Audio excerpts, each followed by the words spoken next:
Love bank. So now that we've learned how to confide, so we're letting our partners know a little bit about how we feel, what we think, and a number of different things. And we also learn how to listen, right? We're actively involved. We do use nonverbal cues. We repeat back so that we know we have the shared meaning. Now, those are very good building blocks.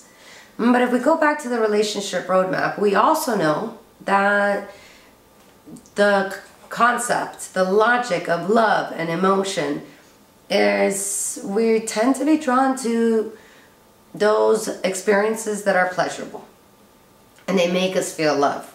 So we're moving on to the love bank because we want to talk about a concept of, you know, creating more and more of those experiences for our partner and how important that is. Little do we know, as we walk around, we have so much influence on those feelings of love. We have so much influence on making sure that our relationship is strengthened, is strong, and is not left vulnerable. So we're going to move forward into the love bank. This first one is the ATM. Consider it like an ATM machine where, in fact, there isn't tons of different currencies that you can just put into it, right? If it's an ATM that takes money, it takes money. I can't trade chicken or food or whatnot. It takes a specific currency. Some ATMs are only one specific currency. The love bank is very similar to this. Each and every person has different things that they like, that they enjoy, that most importantly, and what we're speaking about here in the love bank, makes them feel cared for, makes them feel loved. So it's important to discover what that is for our partners. And it's important to discover what that is for ourselves so we can share that as well.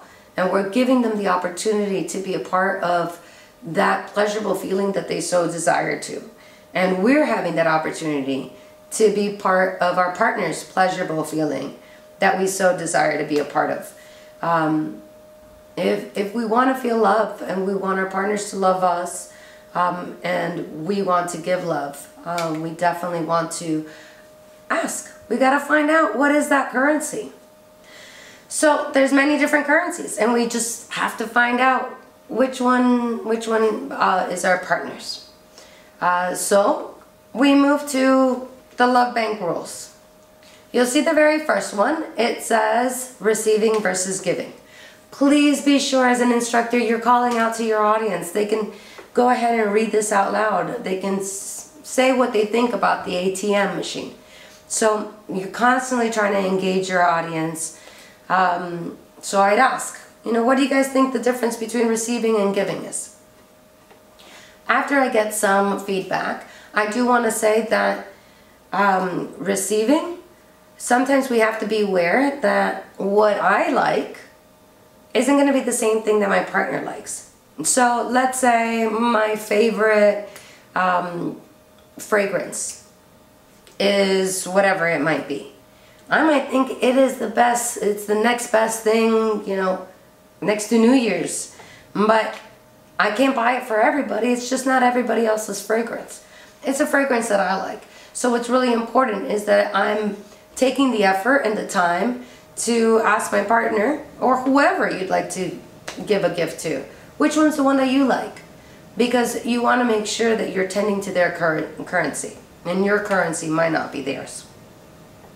Also, something that's important, if somebody can read the second one, which is how you feel love changes over time.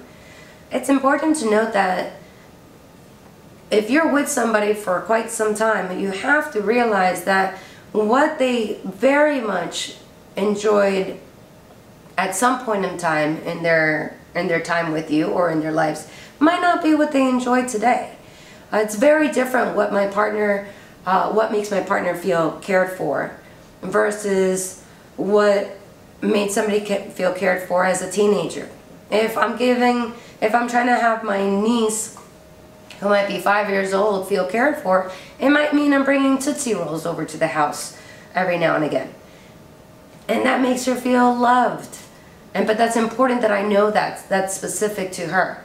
And let's say years later, when she's a teenager, maybe the thing that makes her feel most loved is, you know, dating somebody who can come and pick her up in the car, get her out of the house, or can help her with her homework or her studies. Maybe when she's in college, maybe it's somebody that will go traveling with her. Or if she'd like to start a family, maybe it's somebody who's already thinking about family. You know, fast forward 10 more years, it can be somebody that is thinking about buying a home together. And 10 more years past that, it can be something else. So it's really important that we're keeping on the up and up with our partner, because we change. And also for us to make sure that we're able to relate to them the things that we like. We always have to keep in the back of our minds that feeling cared for makes us feel really good. And when we're talking about this love bank, we end up realizing that it's sort of like these deposits that people are putting in. Like this, you know, this person did this great thing that made me feel this way again and again and again and again. And these are sort of deposits that happen. Because honestly, when we're on the field of life with somebody, there's times that we get stressed, there's times that we say things in a way that we would have not otherwise said it if we had time to think, or in retrospect. There are times that maybe we didn't fulfill that promise that we said. Maybe we didn't come through or follow through on something that we said. And there's so many things in life that sometimes we're not going to do things perfect. I mean, we're all works in progress. And we're not going to do things the way that sometimes we think we should have in retrospect. So those are called withdrawals, right? I said something not so great one time. That's sort of a withdrawal from those love banks. So generally with this last rule, if anybody can read it out loud, we have deposits versus withdrawals has a 5-to-1 rule. The idea is that for every withdrawal to get replaced, that's 5 deposits. So one time I didn't say something right. I didn't say something the best way I could have said it. If I do that again and again and again, and I withdraw and withdraw and withdraw, if I haven't put in deposits, if I haven't made this person feel well and, you know, consciously wanted to be a part of that person's feelings of love by creating pleasurable situations, just like a bank, it gets overdrawn. It can get so low that we're getting charged service fees. We have to put in extra. Or it gets so low that it comes to zero. And we're walking on very vulnerable grounds then. The relationship is vulnerable. Just naturally as humans, we're meant to go to things that are pleasurable. And if we're not creating those pleasurable situations, it's natural that if something else comes in that's pleasurable, that's where the attention is going to go. And if we overdraw and we're in the negatives completely, well, you can imagine that that's not a very good situation. And potentially that could be, you know, the demise of a relationship that could have otherwise been so wonderful had we paid attention to what's important for the other person to feel loved.